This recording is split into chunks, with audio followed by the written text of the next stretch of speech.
Hello friends, Shayla here, and so I am here to do my book haul for the fourth quarter.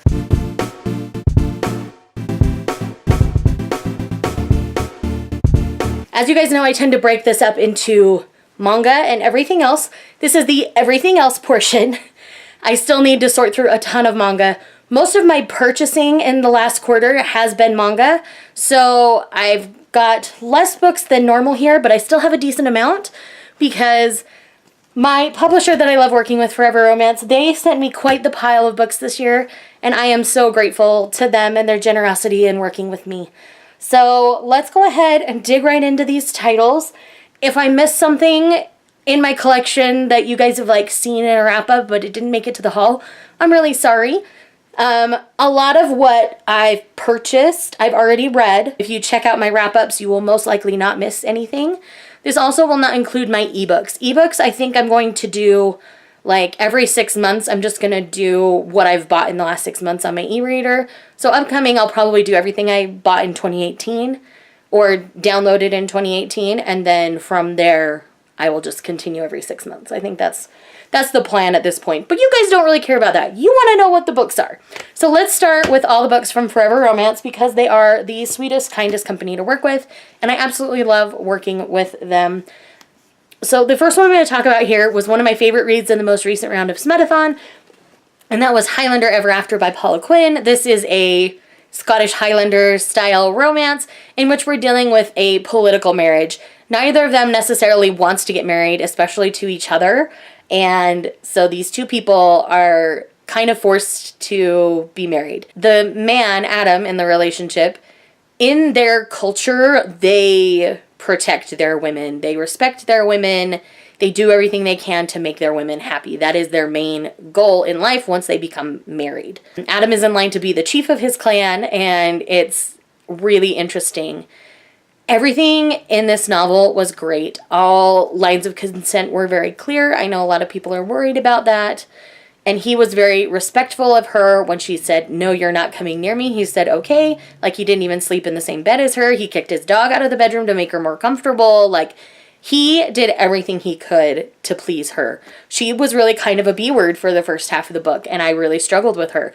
But in general, I really loved this read. So definitely go check out Highlander Ever After by Paula Quinn. Next up is one I am currently in the middle of, and that is My One and Only Dupe by Grace Burrows. We're dealing with a man who has been falsely accused of murder, but he is in line for dukedom. And so through circumstances, he comes across this woman who is widowed and pregnant. And obviously, her in society, that's not totally okay. Her dad's a preacher, so he's really not okay with it. And this prisoner offers to marry her to make sure she is financially taken care of for the rest of her life for her and her unborn child. And things go from there. I'm excited to see where this goes. I'm thoroughly enjoying it. But yes. Next up, these next two I haven't had a chance to read yet, but they're on my list to read hopefully this week. I've still got a week left of 2018. I'm hoping to get them read soon. The first one is Not the Duke's Darling by Elizabeth Hoyt. This is a Grey Court novel. I don't know if it's the first Grey Court novel or if it's already an existing series, but we're dealing with Freya and Christopher. Christopher's obviously a duke. Oh, and Freya is a member of a secret women's society. Oh, this is gonna be good. I'm so excited. And next up is The Story of Us by Tara Civic. This is, I'm just going to read a little blurb from the back because that's the best way to describe this. 1,843 days. That's how long I survived in that hellhole. They tried to break me, but I resisted. And I owe it all to the memory of warm summer nights, the scent of peaches, and the one woman who loved me more than I ever deserved to be loved. Now I'll do anything to get her back. So I'm really excited. This is one that I think is going to be a deeper exploration, going to be one of their more hard-hitting titles, which I tend to really enjoy, so I'm excited. All right, these next 6, again, these are all from Forever Romance. They sent me their whole, Christmas catalog this year, and I am so glad they did. I've read each and every one of them. I had all sorts of reasons to read Christmas books this season, and I've absolutely loved it. So 3 of them are from the same author, so I'll talk about all of them first. So the first one we have here is The Corner of Holly and Ivy by Debbie Mason. This is part of her, which Harmony Harbor series. This is kind of a Cape Cod style story. We're dealing with a woman who was burned very badly in an accident involving her bridal shop, and a man from her past coming back trying to take care of her and win her back. And it's really good. It's really sweet. I really enjoyed this one a lot. These next two are from the same series, and again by the same author. The first one being The Trouble with Christmas by Debbie Mason. This book got turned into a Hallmark film this year. I have a review of that, so I will leave that linked for you so you can get more details there. And then the Christmassy kind of sequel in that series is It Happened at Christmas, involving one of the characters from the first book's friends who ends up pregnant from a one-night stand, and kind of how things work out from there. It's really interesting. It was really fun. I really enjoy the Christmas Colorado series. That's what the series is called. So I plan on going back to the other books in the series that aren't necessarily Christmassy in their theme. They just take place in Christmas Colorado, just so I can get all of the context, because I really enjoy these characters a lot. I think they have a lot to offer. Definitely check out Debbie Mason as an author. I really enjoy her stuff. All right, these next three are all very different. So we've got Christmas Wishes and Mistletoe Kisses by Jenny Hale. She has a lot of different Christmas books. I read 3 during 'Tis the Season-a-thon. I'll leave my vlog linked for you. And this is the first one I read, and then it led me to the others. In this one, we're dealing with a single mom who has interior decorating background, who's hired to decorate this mansion for Christmas. The grandma of this family, she also cares for her. That's her main source of income, is nursing.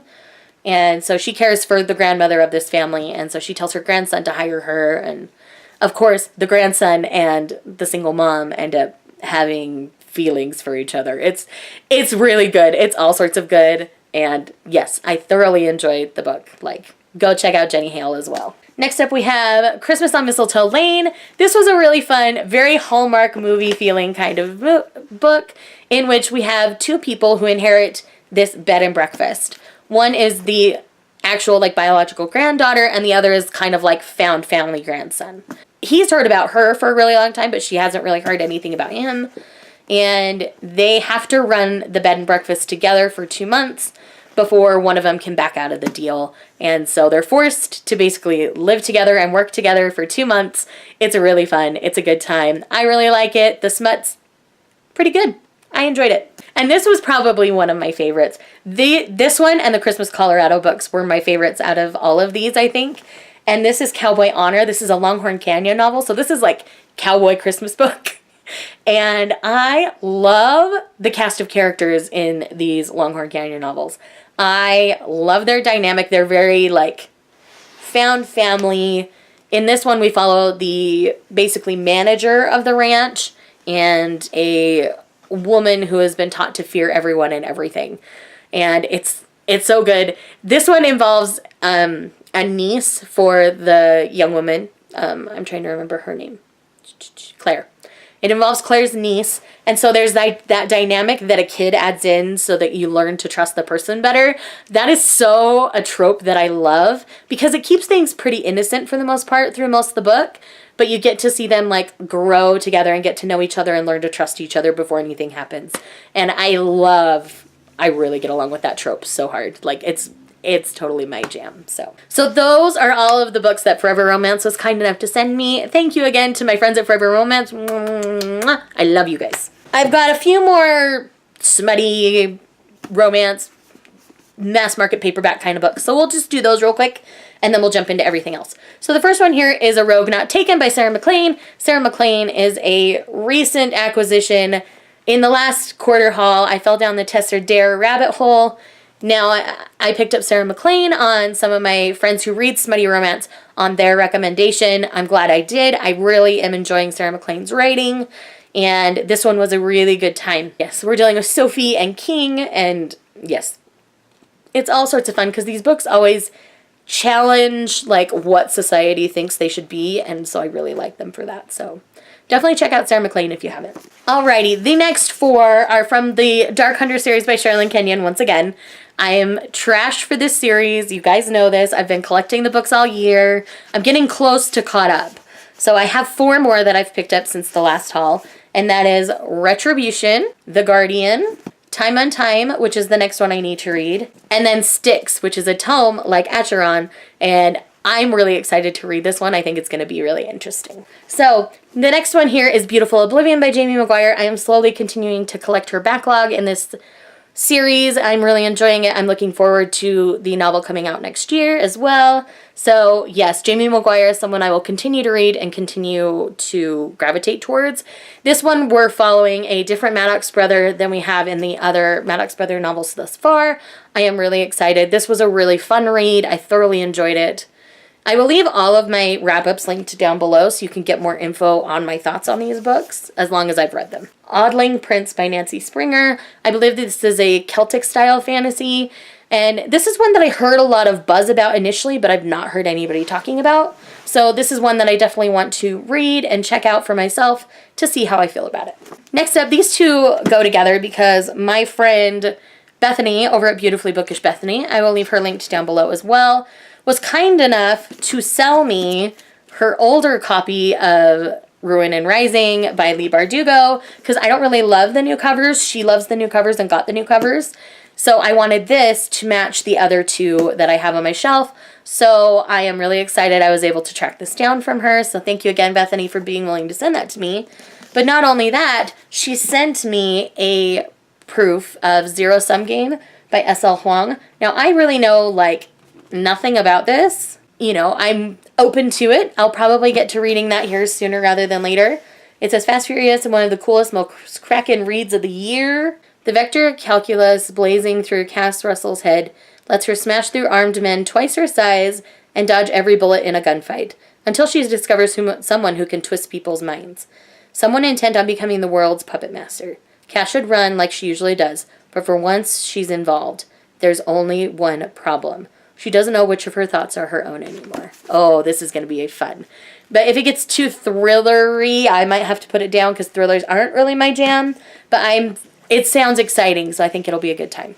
Next up, we have a 2018 release that I didn't get to, and that is Brightly Burning by Alexa Dunn. I do have plans to read this in January, so I will be reading this soon. This is essentially Jane Eyre in space, so I am really looking forward to that. Next up, we have the next book that I wanted to pick up from an author that I really enjoy, and that is A Pale View of Hills by Kazuo Ishiguro.